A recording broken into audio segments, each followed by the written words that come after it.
Salut les expats, bienvenue dans Vivre A, très heureux de vous retrouver. Nous partons loin cette semaine, très loin dans une cité-état sur une île, entre la Malaisie au nord et l'Indonésie au sud, dans un autre monde en fait, un monde à part. Nous partons à Singapour. Et comme vous, je suis très impatient d'en savoir plus parce que j'ai failli m'y expatrier moi-même il y a quelques temps. Alors au sommaire de Vivre à Singapour, le résumé des infos à savoir sur ce petit pays en 3 minutes. L'artiste du coin, ce sera Gentle Bones, il a presque 30 ans, il a fait un carton là-bas. On va aussi passer du temps avec la présidente de Accueil Singapour dans le cadre du partenariat de la radio des Français dans le monde avec la FIAF, ce fameux réseau international de 160 accueils présents dans 90 pays et dédié aux Français expatriés. Et puis, une guide pas tout à fait comme les autres va nous rejoindre et nous aider à mieux comprendre Singapour. Elle s'appelle Ariane Nabarro. Vous écoutez Vivre à Singapour sur la radio des Français dans le monde. Bonjour Ariane, merci beaucoup d'avoir accepté de nous faire découvrir Singapour. On a beaucoup de chance de t'avoir parce qu'il se trouve que tu es réellement une guide touristique à Singapour et ton profil LinkedIn précise même que tu es la seule guide française à être accréditée par l'Office du tourisme national de Singapour. Alors, comment en es-tu arrivé là exactement ? Raconte-nous un peu ton parcours en quelques mots, s'il te plaît. Eh bien, bonjour Olivier, et puis merci de m'accueillir aujourd'hui à la radio des Français de l'étranger. Eh bien, je dirais que je suis partie pour 3 ans. J'ai suivi mon mari et 26 ans plus tard, je suis toujours à Singapour. Classique. Voilà. Rien ne me destinait à devenir guide touristique puisque j'étais tout simplement attachée de presse dans une grande maison de mode, de parfums et de cosmétiques. Et je m'étais dit que 3 ans de parenthèse, ce serait formidable, l'occasion de faire une famille. Et puis après ça, j'ai estimé que ce qui était le plus luxueux dans la vie, puisque moi je travaillais dans le luxe, c'était le temps. Et comme j'avais du temps, j'allais l'offrir aux autres. Et ben c'est ce que j'ai fait. Et puis après, j'ai pensé à moi et je me suis dit que j'avais la chance de vivre en Asie, ce qui allait peut-être pas se présenter de nombreuses fois dans ma vie.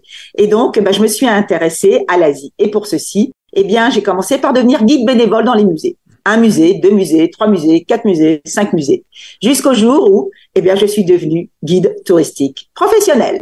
Très bien, donc guide touristique professionnel dans une ville dans laquelle tu habites depuis 26 ans, donc tu connais Singapour comme ta poche. Oui, je pense, d'une certaine façon. Je pense que je connais Singapour beaucoup mieux que les Singapouriens déjà. Pour la simple et bonne raison, c'est que, à chaque fois que je vois quelque chose, je m'interroge et je recherche. J'adore rechercher. Et donc, pourquoi ceci, pourquoi cela? Et donc, ça m'a permis d'avancer. Et puis, surtout, je me suis dit qu'avec mon œil de Française, je regardais la ville peut-être différemment et je notais des choses peut-être que les Singapouriens trouvaient tout à fait normales, mais moi qui m'interpellaient. Et donc, c'est ce que je fais dans mes tours, c'est que j'essaye d'interpeller mes visiteurs sur quelque chose que je trouve tout à fait extraordinaire, qui pourrait passer comme quelque chose de tout à fait normal parce que je suis française, parce que je suis née en France, j'ai grandi en France, j'ai été élevée en France, j'ai étudié en France et en fait, je suis arrivée un peu plus tard en Asie. Ok, très bien. Donc, on attend de commencer la visite de Singapour avec toi avec impatience. On te retrouve dans quelques minutes. À tout de suite. De Londres à Sydney, de Stockholm à Dakar. Bienvenue sur la radio des Français dans le monde. Les infos d'Artus. Vivre à. Le tour de Singapour en 3 minutes, c'est maintenant avec Artus. Salut Artus. Salut Olivier. Après s'être attaqué à l'Europe avec Amsterdam, Vienne et Genève, à l'Amérique du Nord avec Montréal et New York, aujourd'hui on change de continent. Cap sur l'Asie et direction l'une des cités-états les plus connues de l'hémisphère sud, Singapour. À Singapour, cet archipel de 63 îles est, depuis son indépendance en 1965, devenu un véritable Eldorado pour les expatriés du monde entier. Pays anglophone doté d'infrastructures de qualité, d'une biodiversité foisonnante et d'un cadre de vie unique en son genre, Singapour est la destination de rêve pour y tenter l'expatriation. En quête d'une vie luxueuse et d'un climat de type équatorial, près d'1 500 000 expatriés ont sauté le pas et se sont installés à Singapour. 1 500 000 expatriés, ça représente près de 30% de la population du pays, c'est énorme. Effectivement, et les Français dans tout ça ? Ah, les Français, c'est vrai. Combien sont-ils à Singapour ? Tu as une petite idée, Olivier ? Je dirais au moins 10 000 quand même. Ah, c'est bien joué, tu as vu juste. Selon les derniers chiffres de l'ambassade de France à Singapour, la communauté tricolore établie dans l'archipel est composé de près de 13 000 personnes, 20 000 en comptant tous les nombreux étudiants. À vrai dire, c'est plutôt pas mal. Bien que le pays ait perdu plus de 10% de ses expats français pendant la pandémie du Covid, Singapour reste le 3e pays d'Asie à accueillir le plus de Français, derrière la Chine et la Thaïlande. En effet, les nombreuses restrictions sanitaires ont poussé les étrangers à fuir, mais aujourd'hui, Singapour retrouve une attractivité grandissante et tente de faire revenir un grand nombre d'étrangers. Cette grande campagne de retour est synonyme de nouveaux visas, mais également de procédures administratives simplifiées. Ah, c'est très bien ça. Alors justement, Artus, quels sont les visas pour s'installer à Singapour ? Première chose à dire, les visas pour Singapour, il y en a énormément. J'en ai retenu quelques-uns que je vais vous présenter, mais sachez qu'en fonction de votre statut, il y a forcément un visa fait pour vous. Aujourd'hui, je vous en présente 2, mais vous pouvez consulter les autres visas disponibles sur le site françaisdanslemonde.fr dans la rubrique « Vivre à Singapour ». Le premier visa le plus demandé, l'Employment Pass. Ce permis de séjour permet à tous les travailleurs d'exercer leur profession dans la cité-État. Attention tout de même, avec ce visa, il y a des conditions économiques à remplir. Pour l'obtenir, il faut gagner au minimum $5 000 par mois. Si vous remplissez cette unique condition, l'Employment Pass sera à vous pour une durée de 2 ans et pourra être renouvelé pour 3 années supplémentaires. Il y a aussi l'Entrepass pour tous les entrepreneurs souhaitant s'implanter sur le marché singapourien. Pour ce permis de séjour, aucun critère économique n'est à remplir. À noter que ce visa est délivré pour 1 année, avec 2 en option. Pour les visas créés post-Covid, il y en a un en particulier qui a retenu mon attention, l'Overseas Network and Expertise Pass. Ce visa d'une durée de 5 ans offre la possibilité aux conjoints d'expatriés de pouvoir travailler. Cette condition, c'est vrai, peut paraître assez étonnante, je vous l'avoue, mais dans la majorité des cas, peu de visas singapouriens offraient cette possibilité. Pour obtenir ce précieux sésame, il faut donc gagner près de $30 000 par mois ou travailler dans le secteur de la science, de l'art, de la culture ou encore de l'high-tech. Pas donné à tout le monde, dis donc. En effet, c'est assez élevé quand même comme salaire, hein. Et puis, un mot pour finir ? Oui, j'ai un dernier mot à te dire. Pour plus d'informations sur le cadre de vie à Singapour, écoutez bien entendu la fin de l'émission ou rendez-vous tout de suite sur le site françaisdanslemonde.fr sur la page Vivre à Singapour. C'est parfait, merci beaucoup Artus, à très vite. Retrouvez Vivre à en replay sur le site de votre radio, françaisdanslemonde.fr. Vous écoutez Vivre à Singapour sur la radio des Français dans le monde et notre guide personnel, on a de la chance, Ariane Nabarro qui vit sur place depuis 26 ans. Alors Ariane, on commence la visite par quoi ? À Singapour, tous les jours, à 7 heures du matin, le soleil se lève. Alors, je dirais qu'à Singapour, on se lève avec le soleil et le soleil va se coucher à 7 heures, puisqu'en fait, on est à 80 km au nord de l'équateur, donc on est presque sur l'équateur et c'est pour ça qu'on a des journées qui sont à peu près similaires tous les jours. Alors moi, je commence par une balade. Je commence par marcher au bord de la rivière. J'aime beaucoup la rivière. La rivière, c'est à la fois le centre historique de Singapour, mais c'est aussi le centre où on s'amuse. Alors, on s'amuse le soir, on sort beaucoup autour de la rivière le soir, mais on y va aussi le matin pour prendre un petit déjeuner. Un petit déjeuner traditionnel. Le petit déjeuner traditionnel de Singapour, c'est quoi ? C'est à la fois des toasts avec du beurre. Alors, les toasts, ça vient des Anglais, puisque pendant très longtemps, Singapour a été anglaise, en effet, une colonie anglaise. Mm-hmm. Et puis, on va avoir dessus une confiture qui s'appelle la confiture de Kaya, qui est faite à base de noix de coco, de feuilles de pandan, qui sont des grandes feuilles qui sentent délicieusement bon et qui ont une couleur verte absolument incroyable. Et puis, avec du jaune d'œuf. C'est un peu le lemon curd des Anglais, mais version locale. Et puis, donc, sur ces toasts, je mets du beurre. Sur ces toasts, je mets de la confiture de Kaya. Et puis, je vais prendre ça avec des œufs. Ça, c'est le lait de l'Angleterre, des œufs mollets. Mais par contre, ils vont être salés avec de la sauce soja. Puisque à Singapour, il n'y avait pas de sel, voilà. Et puis, du poivre, parce que le poivre, c'est vraiment la culture historique de la région.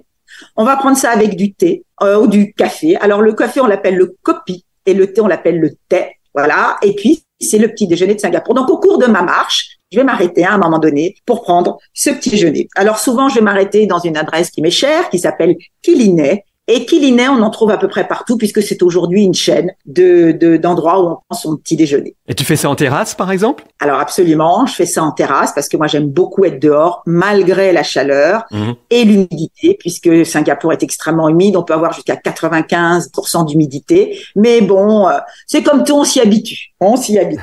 Tu as commencé par nous parler du matin et du soir. Est-ce que c'est pour échapper un petit peu à la chaleur ? Non, on n'y échappe pas à la chaleur. Le seul moyen d'y échapper à la chaleur, c'est de se mettre à l'air conditionné. Ouais. Mais moi, je me dis, quitte à vivre dans un pays équatorial, il faut en prendre le meilleur. Donc, c'est pour ça qu'on sort le matin et qu'on va sortir, on va dire, le soir. Alors moi, dans mon cas, je suis guide touristique, donc je suis dehors une grande partie de la journée. Et le reste de la journée, on essaye de se mettre un peu à l'ombre, ou à l'air conditionné quand on travaille dans les bureaux. Alors, qu'est-ce que tu fais de beau ensuite alors?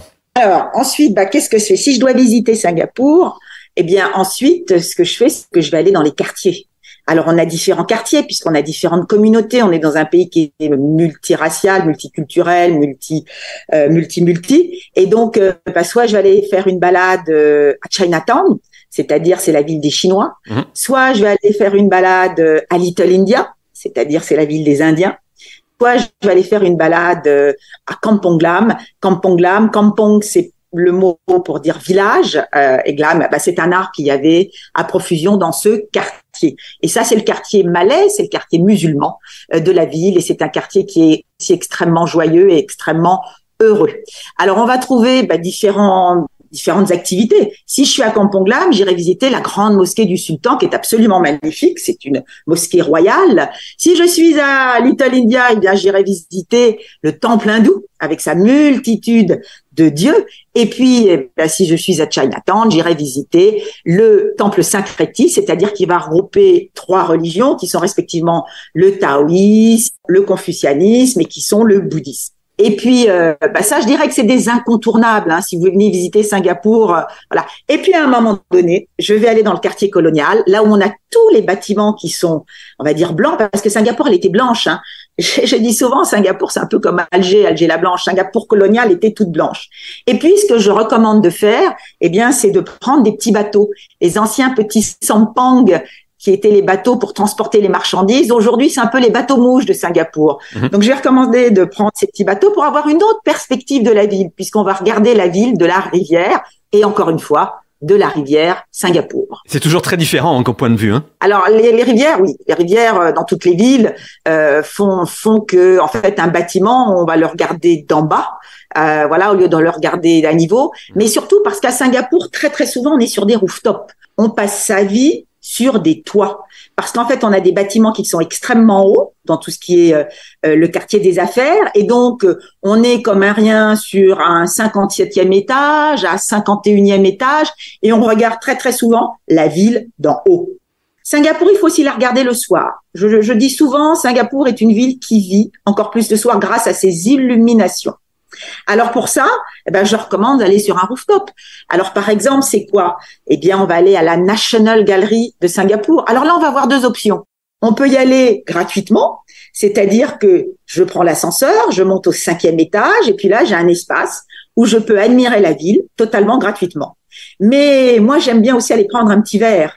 Donc j'y vais vers 6h30 et puis je prends, pourquoi pas, un cocktail de Singapour qui s'appelle le Singapour Sling. Ça me paraît très bien. Et puis, je sirote mon cocktail en regardant le coucher du soleil sur la marina avec ce magnifique bâtiment qu'on appelle le Marina Bay Sand, qui est ce bâtiment, si vous tapez sur votre moteur de recherche Singapour, vous voyez apparaître cette espèce de grand bâtiment avec ses 3 tours et ce bateau qui est au-dessus avec cette piscine qui est la plus haute, plus longue piscine au monde. Et donc, j'admire ce bâtiment de l'autre côté de la marina en sirotant mon Singapour Sling. Mais si je veux aller prendre un Singapour Sling là où il est né, en fait, je vais aller à l'hôtel Raffles. Vous savez, il y a un livre, Olivier, qui s'appelle « Les 1001 choses à faire avant de mourir ». Alors, je suis pas du tout en train de demander aux auditeurs de mourir, loin de là. S'il te plaît. Voilà. Mais dans ce livre, si je prends le chapitre Singapour, qu'est-ce que je lis? Eh bien, je lis qu'il faut aller voir l'hôtel Raffles, qui est à la fois un hôtel, mais qui est aussi un monument historique. Alors moi, j'ai un petit truc à vous donner. Je vous recommande d'aller au Writers Bar. Pourquoi le Writers Bar? Eh bien, tout simplement parce que c'est le bar des écrivains et vous avez de très grands écrivains comme Joseph Conrad ou encore Somerset Maugham ou encore Joseph Kipling qui sont allés à l'hôtel Raffles et qui sont allés dans ce bar pour écrire leurs fameux livres. Et eh bien, en fait, le Singapour Sling, qui est en fait un cocktail à base de jus d'ananas, un jus d'ananas qui va venir Le jus, l'ananas viendra de l'île de Sumatra, juste à côté, qui est en Indonésie, dans lequel on va rajouter un peu de gin, un peu de Cointreau, un peu de Grand Marnier, un peu de Sherry Brandy, une touche de bénédictine et une trace de grenadine pour pouvoir déguster ce fameux Singapore Sling. Alors, il a une histoire, ce cocktail. Figurez-vous qu'il y avait des petites dames qui venaient passer leur après-midi à l'hôtel Raffles. À l'époque, l'hôtel Raffles était au bord de la mer. Alors aujourd'hui, la mer, vous savez, à Singapour, on l'a énormément repoussée, puisque plus de 25% du territoire a été pris sur la mer, un peu comme à Monaco d'ailleurs. Et puis, ces petites dames, elles prenaient du jus de fruits l'après-midi. Puis au bout d'un moment, elles trouvaient que le jus de fruits, c'était un peu plat. Alors, elles ont demandé à leur barman, vous pourriez pas me rajouter un petit quelque chose sans que ça en ait l'air, qui anime mon jus d'ananas, et c'est comme ça que le Singapore Sling est né en 1915, à l'hôtel Raffles. Si vous voulez aller au Writers Bar, alors c'est un tout petit bar, et à chaque fois que vous allez vouloir le retenir, on va vous dire fully booked. Mais Ariane va vous donner un petit truc. Eh bien, il suffit d'y aller à partir de 21h, et puis à partir de 21h, on n'a plus besoin de retenir. Et vous pouvez aller prendre votre cocktail, ni vu, ni connu. Ça m'intéresse, je le note. On sent que tu as la fibre de guide touristique et c'est très intéressant de t'écouter.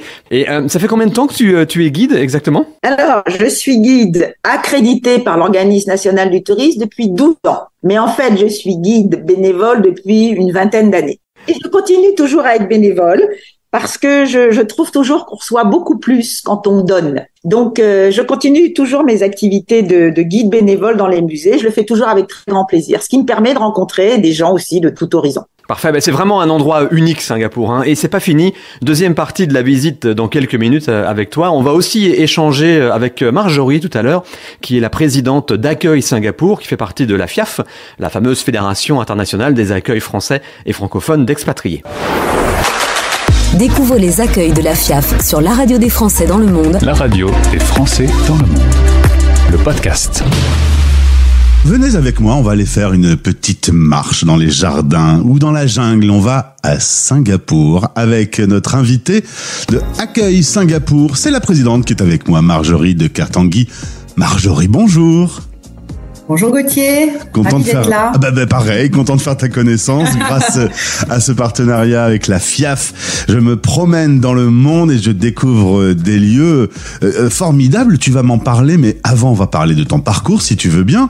Tu es originaire de Lyon, tu as fait des études de pharmacie, tu es donc devenue pharmacienne avec une officine à Paris et tu as rencontré ton mari qui était pharmacien. Voilà, assez logique. Et tout se passe bien. Il y a 2 filles qui arrivent, 14 et 10 ans. Ton mari travaille dans une entreprise pharmaceutique, une grosse société qui lui propose de faire une petite expatriation. On va pas se mentir, c'était pas complètement ta target. Non, voilà, Gauthier, c'était pas complètement le rêve absolu pour moi quand il m'a annoncé ça. Moi j'étais très implantée dans ma vie parisienne avec mon métier que j'adorais, que j'adore toujours, ma ville que j'adorais et cette perspective d'expatriation et d'exotisme, moi personnellement, ne m'a pas enchantée. Globalement pour une raison, c'est que je savais que je n'allais plus pouvoir exercer mon métier étant en profession libérale. Et tu es devenu ce qu'on appelle un conjoint suiveur et tu as découvert toute l'amplitude de ce terme du coup. Ouais, le vrai conjoint suiveur qui doit se réinventer et trouver des ressources pour faire en sorte que cette expatriation se passe bien parce que mon mari et mes filles étaient complètement excités par l'aventure, donc j'ai été obligée d'être excitée par cette aventure. Voilà. Et finalement, c'est grâce en partie à Accueil Singapour que tu vas trouver cette aventure fabuleuse. Tu vas intégrer donc le réseau de la FIAF dès ton arrivée et puis tranquillement gravir les marches puisque te voilà présidente. Voilà, exactement. Effectivement, je suis arrivée. Alors, nous sommes arrivés juste avant le Covid, je précise, en novembre 2019, et en janvier 2020, je me suis tournée vers l'association pour ce formidable réseau, et j'ai été accueillie magnifiquement, évidemment, par tous ces bénévoles, et je suis rentrée au pôle sponsor, voilà, pour essayer de faire rentrer un petit peu de sous. Et donc c'était formidable, sauf que la pandémie est arrivée en mars. Voilà. En mars, tout va changer puisque ça va être une période très difficile, en Asie particulièrement. Et c'est vrai, quand on préparait cette interview, on a oublié certains trucs, que quand on rentrait dans le pays, il fallait être coincé 15 jours dans un hôtel et tout ça. Ça a été une période qui a été un petit peu difficile. Ouais, un peu. Oui, si, mais je pense que on en parlait tous les deux, on est assez résilients et on oublie un peu, comme un accouchement presque, tu vois. Et oui, on a été en Asie du Sud-Est et à Singapour en particulier contraints à des restrictions à l'intérieur du pays, à 5 à 2 et de voyage. Donc pendant 2 ans, oui, ça a été plus compliqué. Mais on a su, dans la communauté française et à Accueil Singapour, être combatif et ne pas se laisser abattre. Mais oui, c'était pas l'expatriation rêvée où on voyageait dans la zone magnifiquement les week-ends, quoi. C'est sûr que ça a changé ça. Et justement là où Accueil Singapour s'occupe d'animer le réseau, de mettre en relation les gens, vous avez une fonction d'aide et d'accompagnement de ceux qui ont traversé les trucs un peu les plus difficiles. Vous êtes adapté à la situation. Oui, c'est vrai que pendant cette période, il fallait nous qu'on se réinvente à Accueil Singapour, étant donné que on pouvait plus organiser des grands événements, même des cafés, des visites, tout ça. En revanche, on fait des zooms comme beaucoup et on avait mis en place des aides pour effectivement les expatriés qui arrivaient à Singapour et qui étaient bloqués dans leur hôtel. On leur apportait une écoute téléphonique, on leur apportait des petits tote bags et on essayait d'apporter un peu de réconfort. Ouais. On essayait de les aider. Septembre 2022, ça y est, on est tranquille, la pandémie est derrière nous. On va donc s'intéresser à la vie à Singapour. 13 000 Français qui y sont installés. Oui. Ça fait une belle petite communauté. C'est une grosse, oui, je pense que c'est une grosse communauté en Asie du Sud-Est. C'est un tout petit pays, mais c'est une grosse communauté parce que Singapour attire par son dynamisme économique, son système de soins, de santé, d'école, voilà. Donc les boîtes sont assez friandes et viennent s'installer beaucoup à Singapour. Donc 13 000 Français, ouais. Le lycée français est très gros. Alors justement, autour du lycée français, c'est plutôt là que se trouve le quartier français, même si ça a tendance à un petit peu évoluer avec l'augmentation des loyers. Exactement. Au départ, historiquement, effectivement, les Français étaient comme dans beaucoup de pays expatriés autour du lycée français, mais là les prix ont flambé depuis 1 an et autour du lycée français ça flambe aussi, donc voilà, les nouveaux arrivés maintenant se dispatchent les maisons, les appartements dans la ville entière, quoi.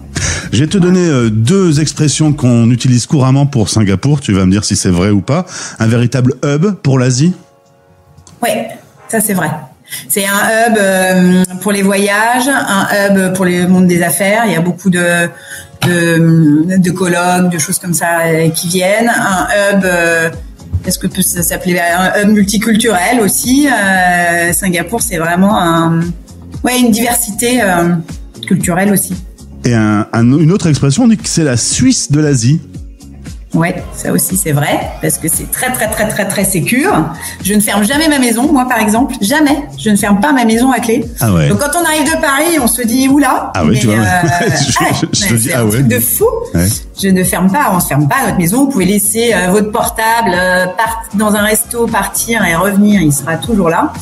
Et ils sont très très civilisés, très polis, les Singapouriens sont très civiques. Voilà, donc c'est un peu la Suisse de l'Asie, ouais. Et puis économiquement, je pense aussi. Alors, dynamisme économique important, même si là, l'inflation s'est invitée autour de la table. Alors beaucoup. Donc les expatriés en pâtissent forcément. Donc au niveau des loyers, et puis le niveau de vie, le panier moyen au supermarché a augmenté. Le moindre resto, tout ça est beaucoup plus cher. Et puis les voyages aussi. Quand avant on pouvait aller à Bali pour 80 €, voilà, ça a vraiment flambé. Ouais, l'inflation a un petit peu changé, je pense, quand même, la donne de l'expatrié. Ouais. Aujourd'hui, tu es une femme heureuse à Singapour ? Oui. Très bien. Oui, parce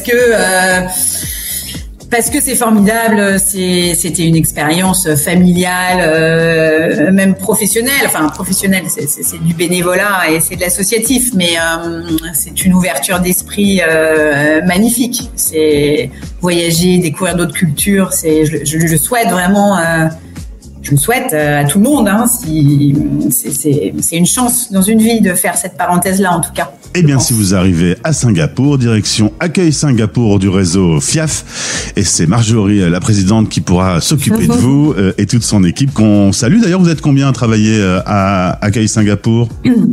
Alors là, on doit être une petite cinquantaine de bénévoles. Et on va atteindre 300 familles membres. Eh bien, tu les embrasses tous. Ça a bien repris. Et qu'ils écoutent tous la radio des Français dans le monde et ton interview. Marjorie, merci beaucoup pour ta disponibilité. Maintenant, je te remercie Gauthier, c'était super. Merci beaucoup et vive Singapour et accueille Singapour. Vivre à chaque week-end. Zoom sur une ville d'expat avec Olivier Geoffry. Vous faites quoi en ce moment, vous? Non, parce que nous sommes à Singapour et on n'est pas tout seul. C'est Ariane Nabarro, guide française officielle du Singapore Tourism Board, qui nous fait découvrir cette ville, pays unique en son genre. Alors, Ariane, on dit souvent que Singapour est une ville béton très urbanisée. Tu confirmes ou pas? Oui.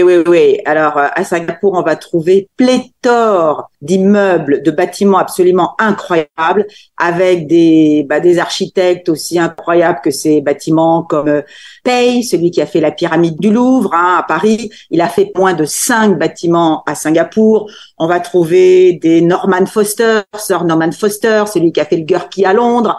Il a fait lui-même 3 bâtiments à Singapour. On va trouver des Kenzo Tange. On va trouver les plus grands architectes du monde entier à Singapour pour justement ces bâtiments. Mais à Singapour, c'est pas uniquement du bâtiment, c'est aussi de la verdure. En fait, il est dit dans le plan de l'urbaniste que chaque Singapourien doit se trouver à moins de 10 minutes ou 400 mètres d'un parc ou d'un jardin. Alors, il n'est pas dit que le jardin doit forcément être sur terre. Le jardin peut être suspendu. Le jardin peut être vertical. Mais cependant, on a de magnifiques parcs à Singapour. On a plus de 60% du territoire qui est recouvert de verdure. C'est énorme. D'ailleurs, on appelle Singapour la ville dans un jardin. Parmi les plus connus, je vous invite à visiter le jardin historique qui s'appelle le jardin botanique, classé à l'UNESCO depuis 2015.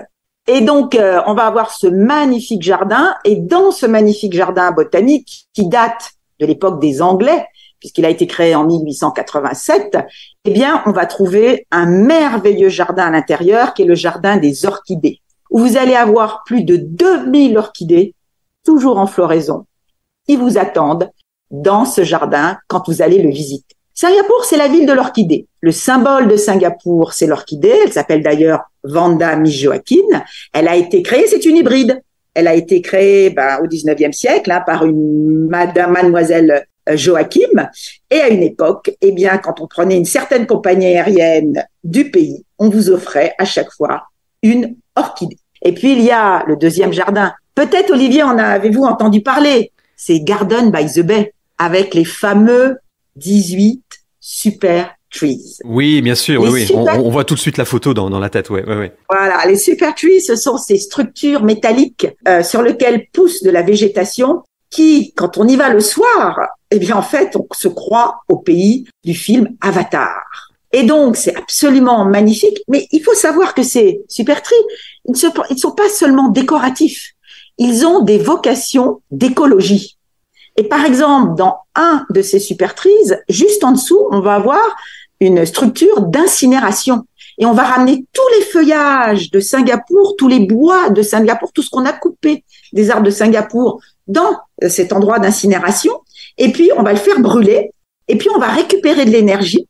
Enfin, on va récupérer de la vapeur. Et cette vapeur, on va la transformer en énergie pour justement l'utiliser dans les 2 serres de Garden by the Bay.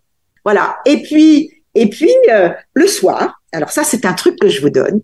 Tous les soirs, vous allez à 19h45 à Garden by the Bay et vous avez un spectacle lumineux gratuit. Et pendant un quart d'heure, vous avez sur les 18 super trees, vous en avez à peu près 6 qui vont s'allumer et s'éclairer au son d'une musique qui change tous les jours. Et c'est absolument incroyable et c'est gratuit. Vraiment, je recommande. Singapour est un archipel de 64 îles. Olivier, on se serait parlé il y a une quinzaine d'années. Ouais. J'aurais pas dit 64 îles. J'aurais dit bien plus. Parce que, en fait, on a pris 9 îles qu'on a regroupées entre elles pour en faire une grande île qui s'appelle l'île de Jurong. Et sur cette île de Jurong, Singapour a mis toutes les industries qui étaient dangereuses pour le pays. Et donc, on crée même des îles, à partir des petits rochers que Singapour va avoir au-delà de son île principale. Alors des îles groupées, mais qui sont toutes naturelles, je crois. Hein. Alors naturelles ou pas naturelles, je ne sais pas trop quoi dire, puisque il a fallu rajouter quand même beaucoup de sable pour pouvoir les constituer. Mais c'est la seule façon qu'a Singapour de survivre. Surtout quand on sait que Singapour veut avoir a déjà une population énorme, puisqu'aujourd'hui on est déjà plus de 6 millions d'habitants, et que sur un tout petit territoire, puisque qu'est-ce que c'est Singapour? C'est simplement Paris et sa petite couronne. Donc c'est minuscule. Et donc pour survivre, il faut bien gagner de la terre sur la mer. Alors tu parlais de la baie, est-ce que pour admirer toute cette baie, tu as une petite adresse ou deux autour où tu te poses justement pour regarder les gens passer et le temps passer? Alors oui, j'ai des adresses que j'aime particulièrement. Alors toujours en hauteur. Alors d'abord il y a un rooftop qui s'appelle Picotin et ce rooftop il a été fait dans un bâtiment qui est historique. Ça s'appelle la Waterboat House et en fait c'était le bâtiment où on vendait l'eau. Vous savez, quand on est marin, on a toujours besoin d'eau douce, hein, et donc c'est là qu'on vend l'eau douce aux marins qui venaient à Singapour.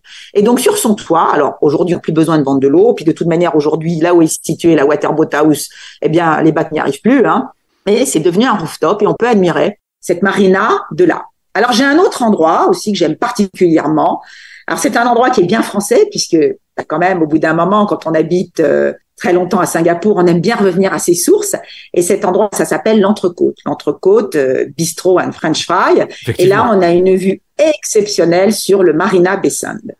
Mais c'est pas tout. Je vous ai déjà donné tout à l'heure le National Gallery. Oui. Voilà. Et de tous ces endroits, on va pouvoir admirer la marina. Très bien, et je rebondis sur ce que tu disais tout à l'heure par rapport à être français. Est-ce qu'on se sent loin de tout à Singapour quand on est européen? On s'y fait? Moi, je dis Singapour, c'est un petit monde qui se retrouve dans un espace extrêmement réduit. On peut rencontrer des Japonais, des Sud-Africains, des Américains, on rencontre de tout. Alors, par contre, pour moi, la grande différence entre il y a quelques années et aujourd'hui, c'est que j'ai l'impression que j'entends du français partout. Il y a tellement de Français à Singapour que j'ai l'impression que quand je me balade sur Raffles Place, qui est le centre, on va dire le centre des affaires de Singapour, j'entends parler français à tout coin de rue. Ce qui n'était pas le cas il y a encore quelques années. Les Français ont très bonne cote, les Singapouriens aiment beaucoup les Français, pour la simple et bonne raison que c'est historique. Un des premiers pays à avoir reconnu Singapour comme nation indépendante, c'était la France. Et ça, aujourd'hui, tout le monde veut venir à Singapour. Mais les Singapouriens se souviennent que la France a été parmi les premiers pays à le reconnaître. Ce qui fait qu'on a des relations diplomatiques qui sont excellentes. Alors, ma dernière question, en général, est la même à chaque fois, dans chaque émission ou presque. Je demande à nos guides, et donc à toi, Ariane, de résumer la ville en un ou deux mots. Qu'est-ce qui te vient à l'esprit, toi? Ce qui me vient à l'esprit, c'est urbanisation, végétation. Très bien. Je pense que Singapour a réussi la balance parfaite entre créer une ville complètement contemporaine, sans oublier le fait que la nature est essentielle pour pouvoir vivre et survivre. Et ça vient de quoi? Ça vient tout simplement du fondateur de la Singapour d'aujourd'hui, Monsieur Lee Kuan Yew. Il a fait ses études en Angleterre, il a tellement aimé les jardins anglais qu'il a voulu répéter à Singapour une ville jardin. C'est une belle conclusion. Merci beaucoup, en tout cas, Ariane, pour cette visite très détaillée de Singapour. Moi, je trouve que c'est une partie du monde quand même qui est vraiment à part. C'est pas facile de se projeter dans ce type de destination comme ça en écoutant quelque chose à la radio. Nos repères habituels fonctionnent pas vraiment. Et pourtant, je trouve que t'as vachement bien réussi à nous transmettre ce que Singapour est vraiment. Et ça donne envie. Bonne continuation, en tout cas, à toi là-bas. Et puis, à bientôt. Merci beaucoup. Merci Olivier et n'hésitez pas à venir à Singapour, c'est une ville très intéressante, pourquoi pas en chemin sur Bali, en chemin sur la Nouvelle-Zélande, en chemin sur l'Australie, un petit stopover, 3-4 jours, c'est déjà formidable. Surprise, le petit plus qui va bien parce qu'on a du mal à quitter Singapour, du coup on y retourne avec Ariane toujours pour parler d'un aspect qui fait clairement partie de la culture locale, la fameuse street food. Oui absolument Olivier, on ne peut pas passer à Singapour sans déguster un plat dans la rue. Alors, aucun risque, parce que vous n'allez pas être malade, tout est sain, mais simplement la nourriture des rues est historique. La nourriture des rues est sociale. Que vous soyez CEO de la plus grande banque de Singapour ou que vous soyez le balayeur dans la même banque, tout le monde va déjeuner ou dîner dehors. À tel point que quand on visite les appartements des Singapouriens, la cuisine est minuscule. Parce qu'en fait, on prend son petit déjeuner, on prend son déjeuner, on prend son dîner dehors. C'est tellement important que, figurez-vous, la nourriture des lieux a été classée depuis l'année dernière au patrimoine immatériel de l'UNESCO. Qu'est-ce qu'on va déguster? Eh bien, on va déguster ces délicieux satés. Ces satés qui sont ces petites brochettes de poulet, de bœuf ou pourquoi pas d'agneau qu'on va manger avec une petite sauce à la cacahuète, un peu relevée, et puis avec un riz qui est complètement compacté. Ça, c'est le saté. Et il y a même une rue, là, c'est le Saté Street. C'est-à-dire que le soir, cette rue, elle est fermée, elle se trouve dans le quartier des affaires, et vous pouvez déguster dans la rue ces petites brochettes. Deuxième chose que vous allez déguster, c'est le Hainanese Chicken Rice. Vous connaissez la poule au pot? Eh bien, la version de l'Asie du Sud-Est, c'est ce poulet qui va être cuit dans son jus et qu'on va servir avec un riz qui est aussi cuit dans le même jus, avec de la sauce piment, de la sauce gingembre. C'est une tuerie. Et puis, qu'est-ce qu'on prend d'autre? Eh bien, un de mes plats favoris, on appelle ça le laksa. C'est une soupe à base de fumée de poisson dans lequel on va avoir des nouilles et puis on va avoir quelques crustacés, un peu comme des coques. Et puis, on va avoir des crevettes. Et puis, elle est cuite, cette soupe. Elle est cuite avec du lait de coco, du piment. Oh, c'est absolument délicieux. C'est ton plat street food préféré? C'est une de mes street food préférées. Et puis, je termine par quelque chose qui s'appelle le bakouté. C'est un peu la bouillabaisse à Marseille quand elle était le plat du pauvre. C'est-à-dire que les coulis étaient tellement pauvres qu'ils prenaient des os. En fait, des os de porc qu'ils faisaient cuire dans de l'eau, dans lequel ils rajoutaient des feuilles de thé. On mettait beaucoup d'ail, beaucoup de poivre. Normal, dans la région, on a énormément de poivre, hein. Et puis, on faisait cuire ceci pendant des heures et des heures et des heures et on dégustait le bouillon. Alors aujourd'hui, vous n'avez pas que du bouillon. Vous avez la côte avec de la viande. Et ça aussi, c'est une merveille. On aurait presque les odeurs qui nous reviennent là. Ah, les odeurs de l'Asie. Oui, exactement. Merci beaucoup pour ce petit plus, Ariane, et bon appétit tout le monde. Bon appétit. Vous écoutez Vivre à Singapour sur la radio des Français dans le monde. Voilà, une petite heure d'arrêt à Singapour, c'est ce qu'on vient de faire sur la radio des Français dans le monde dans Vivre à Singapour. Clairement, une heure, ça ne suffit pas pour bien connaître la ville, mais je pense qu'on a tous une bien meilleure idée de ce qu'est cette ville-pays désormais. Cette ville avec de nombreuses attractions touristiques, son histoire, son architecture, sa culture, sa street food à l'instant, les fondamentaux sont posés. À vous d'en faire ce que vous voulez maintenant, mais il est clair que Singapour est unique, singulière et très attirante à plein de niveaux. Et que ce soit pour 2 ans, 5 ans, voire même 26 ans comme notre guide Ariane, l'expérience vaut le coup. Alors bon voyage, bonne expatriation là-bas si ça fait partie de vos projets et à bientôt ailleurs sur la radio des Français dans le monde. Vous vivez dans une ville que vous aimez? Témoignez dans cette émission. Contactez-nous via la page Contact sur le site françaisdanslemonde.fr.